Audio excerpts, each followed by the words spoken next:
Vamos entrar agora na palavra de Deus. Deus não vê como o homem vê. Lucas 13:10, nós temos a cura da mulher encurvada. Mas não é cura, a cura nós conhecemos bastante. São esses detalhes da palavra que nos ensinam. Bem, Lucas é o terceiro livro do Novo Testamento, Mateus, Marcos, Lucas, e ensinava no sábado numa das sinagogas. Eu tenho explicado que Jesus fazia, vamos dizer assim, um show da fé, milagres, curas, libertações forte, mudo falando, cego enxergando, surdo ouvindo, paralítico andando, morto ressuscitando, multiplicando pães e peixes, mas a parte tônica, forte do ministério dele era ensinamento. O livro de Lucas, então, é repleto de Jesus ensinando, não precisa ler. Capítulo 4, versículo 31 em diante, Jesus está ensinando. Capítulo 5, você vê Jesus ensinando. Capítulo 3, agora você vê Jesus ensinando. E ele estava ensinando numa sinagoga no dia de sábado. Aí diz aqui a Bíblia: e eis que estava ali uma mulher que tinha um espírito de enfermidade. Havia já 18 anos. E andava curvada e não podia de modo algum endireitar-se. Somos nós que às vezes estamos na igreja, a sinagoga é a igreja dos judeus, e estamos na igreja, mas está faltando uma palavra, um ensinamento. Não que o pastor não esteja ensinando, é aquele ensinamento que entra, é aquela palavra que entra no nosso coração. Já viu quando alguém diz assim, caiu a ficha? De repente você abre os olhos, aquela palavra chama a sua atenção, mexe com você. Por isso que você tem que ficar atento, porque Deus quer falar. Não que Deus não fale em todos os cultos, é que muitas vezes nós estamos desligados. Não fica zangado comigo. Nós estamos aqui, mas estamos pensando em algum resultado. Não é verdade? Estamos aqui, estamos pensando no feijão que está no fogo. Estamos aqui, mas estamos inquietos com alguma coisa e não conseguimos nos concentrar. Não conseguimos nos focar, entenda, na palavra, na mensagem. Isso é verdade. Nós estamos aqui, mas estamos no horário, está a hora de acabar. Seja quando eu sair daqui, eu vou fazer um lanche, sair daqui, eu vou fazer em casa, eu vou fazer isso, aquilo. Não, tem que ficar ligado. Há 18 anos que ela tinha um espírito de enfermidade. A Bíblia não está falando quanto tempo ela é na sinagoga, poderia ser 18 anos. Até que ela recebeu um ensinamento. E a Bíblia diz, e vendo-a Jesus. Por que Jesus viu aquela mulher? A maioria entende aqui a passagem. Quando o Samuel foi na casa de Jessé para ungir o filho dele como rei de Israel, estão lembrados da passagem? Ele viu um rapaz de boa aparência, boa estatura, e ele disse consigo, aí está o rei de Israel, ungido do seu escolhido do Senhor. Deus disse, não atente para a sua aparência, nem para a altura da sua estatura, porque eu tenho rejeitado. Porque o Senhor não vê como vê o homem. O homem vê o que está diante dos olhos, o Senhor olha para o coração. Quer dizer, essa mulher, ela recebeu, entenda bem, o ensinamento no coração. Ela recebeu a vida de Deus nela. Naquele momento em que ela ouve a palavra, na vida de Deus está a cura, na vida de Deus está a libertação, como a salvação. Todas as coisas estão nele. Então nós temos que ouvir a palavra de uma maneira mais atenta, mais atenciosa. Volta aqui já. Hebreus capítulo 2, o Senhor fala isso aqui, através do escritor sagrado. Hebreus, na parte final da Bíblia, e ele diz, capítulo 2, ele diz, portanto, convém-nos atentar com mais diligência, com mais cuidado, com mais atenção para as coisas que já temos ouvido. Que nós ouvimos o ensinamento, não é por acaso não. Jesus está nos ensinando algo, tomar posse da bênção, sair de uma situação, entrar numa situação, mudar uma situação. Então fique atento à palavra, fique atento à pregação. Ela estava atenta. 18 anos que ela andava curvada, e nós, talvez não dê tempo de chegar nesse culto, que veremos que ela tinha, entenda bem, ela estava numa prisão, filha de Abraão, hein? mas estava numa prisão de Satanás. Quem falou foi Jesus. Jesus disse que essa filha de Abraão, há 18 anos, estava presa pelo diabo. E tem gente que é de Deus, filho de Deus, está preso. Alguns estão presos fisicamente, né, com uma doença, com uma enfermidade. Jesus que chamou essa doença de prisão. O outro está preso, vê na mente. Há muito tempo a pessoa sofre com depressão cheia de altos e baixos. Constantemente tem pânico na vida dela. Constantemente ela entra naquela depressão, o nome já fala por si próprio, está abaixo do nível, né? Ela está abaixo do nível de vida. Mas por quê? E é constante. Ela entra e sai, não. A porta que Deus fecha, ninguém abre. A Bíblia diz que foi para a liberdade que Cristo nos libertou. Por que esse vai e vem na depressão? Porque, não estou dizendo que você é de alguém, esse vai e vem na vida moral. De vez em quando tem um tropeço, não, é para você se manter de uma tal maneira que você daria até uma risada na cara do diabo quando ele tentasse você, seja moralmente ou com depressão. Você não está batendo em porta errada. Uma senhora me contou, pastor Jaime, há 3 anos eu fui liberto da depressão, mas essa madrugada todos os sintomas voltaram, se voltam, irmão. Mas quando voltar, você está batendo em porta errada, não vou receber de volta, a porta já foi fechada. Foi pela liberdade que Cristo me libertou. Mas aí você diz, Deus, por que voltou? O que aconteceu? Onde foi que eu errei? Já ouviu alguém falar isso? Onde foi que mal eu fiz a Deus? Não, você não se manteve naquele ensinamento. Você tinha que se manter. É o que a Bíblia está dizendo. Então convém nos atentar com mais diligência para a coisa que já temos ouvido. Você já ouviu isso, como resistir o diabo, como não deixar ele voltar. Eu falei a depressão, falei vida moral, mas pode ser qualquer outra cilada, ou qualquer outro ataque, ou qualquer outra obra do diabo.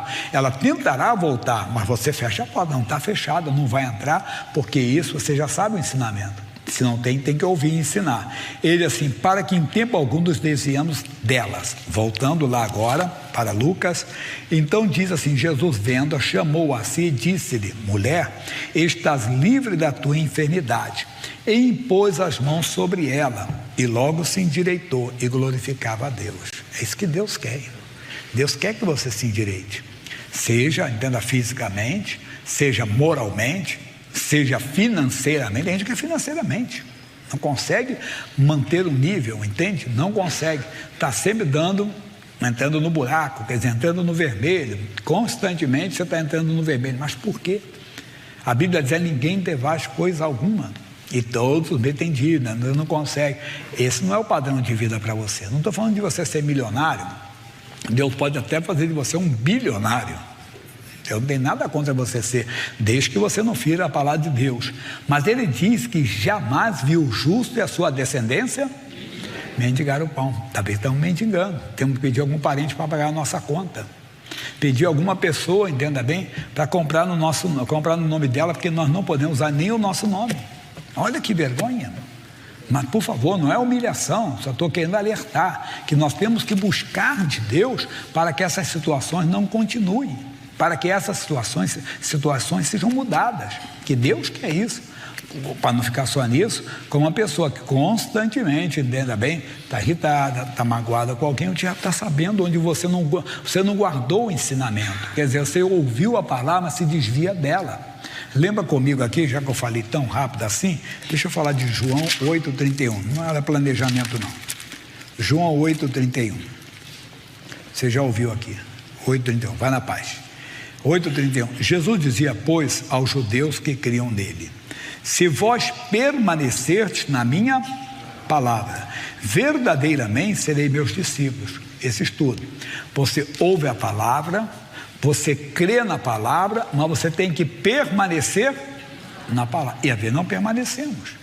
Temos que permanecer. Lembra da depressão? Veio os sintomas, eles voltaram, aquele pânico, aquela aceleração no coração, aquela vontade da pessoa sumir, aquela vontade da pessoa desaparecer, entenda bem, e você acaba aceitando. Não, de maneira alguma, na mesma hora você diz, aqui não, a porta está fechada, demônio. Em nome do Senhor Jesus, você não tem poder sobre a minha vida, em nome de Jesus.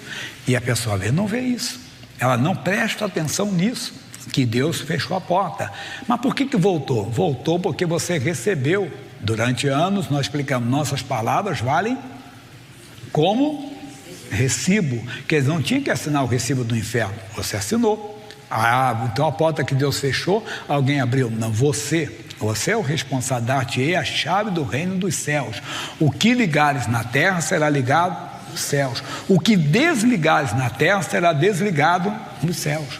Tem que prestar atenção nisso. E você vai ver que funciona. Então você tem a chave, não vai entrar, é a nossa palavra em nome de Jesus. Não vai entrar em nome de Jesus. Não recebo de volta em nome de Jesus. Foi para a liberdade que Cristo me libertou.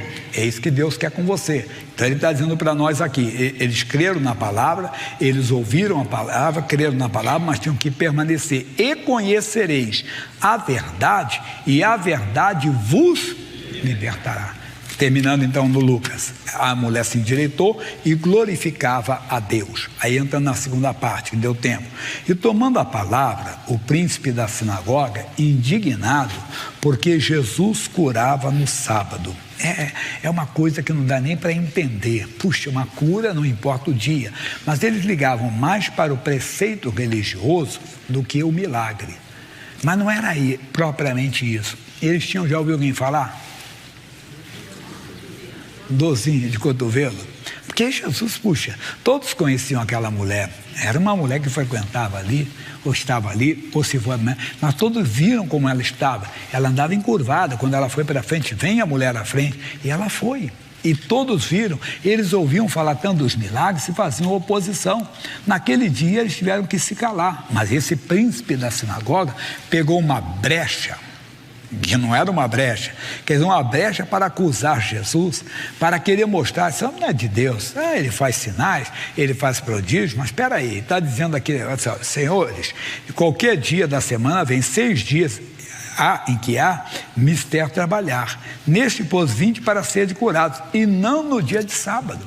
Mas eu falei que a igreja de Cristo tem que tomar cuidado com esse farisaísmo, que pode acontecer hoje. Domingo não é dia, é sim. Quantas vezes domingo o pastor sem no coração faz uma libertação, um exorcismo mesmo, a pessoa está precisando, está com uma depressão forte, está com pensamento de suicídio, ou primeira vez, já ouvi alguém falar sem querer, querendo, ela entrou na igreja, chegou na igreja agitada, chegou na igreja nervosa, chegou na igreja para encapetada, e o pastor tem que fazer a oração. A nossa luta não é contra a carne e o sangue. Se for só na saga, a gente bota aqui uns 10 faixas pretas de jiu-jitsu, né? Uns 10 homens montados lá com uma arma. Não, aqui é espiritual. Qualquer guerra nossa aqui é espiritual. Verdade. Nós temos que prestar atenção nisso, temos autoridade. Às vezes o pastor tem que sentir essa necessidade. Aí Jesus era muito homem mesmo. E respondeu-lhe, porém, o Senhor disse: hipócrita, quer dizer, ator, né?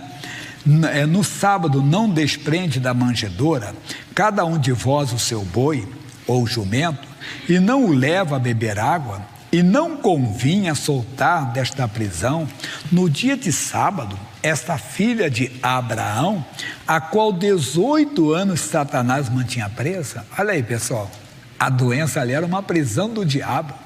Ela era filha de Abraão, nós somos filhos de Deus, temos uma posição superior, temos uma posição muito maior do que ela. E o diabo está nos colocando na prisão. Por quê? Volta ao início, falta o ensinamento.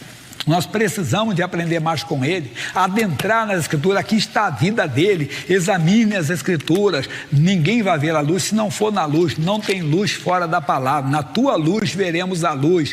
Eu sou o caminho, a verdade e a vida. Aquela não era a vida de Deus que Deus tinha para ela. Não esse tipo de vida que Deus me deu. Não foi, não.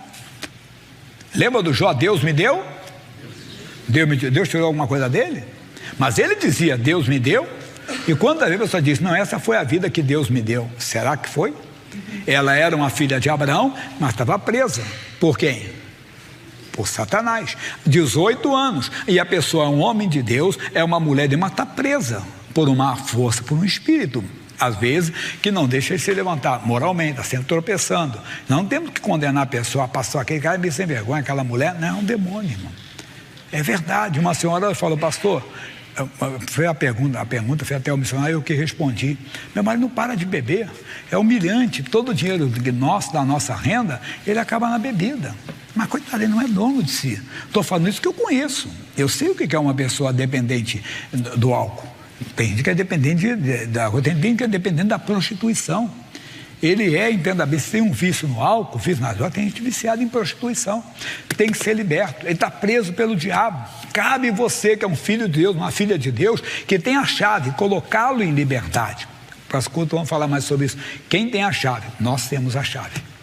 Nós podemos soltar a pessoa, nós temos a autoridade, nós temos o poder que há no nome de Jesus e as coisas funcionam. Amém?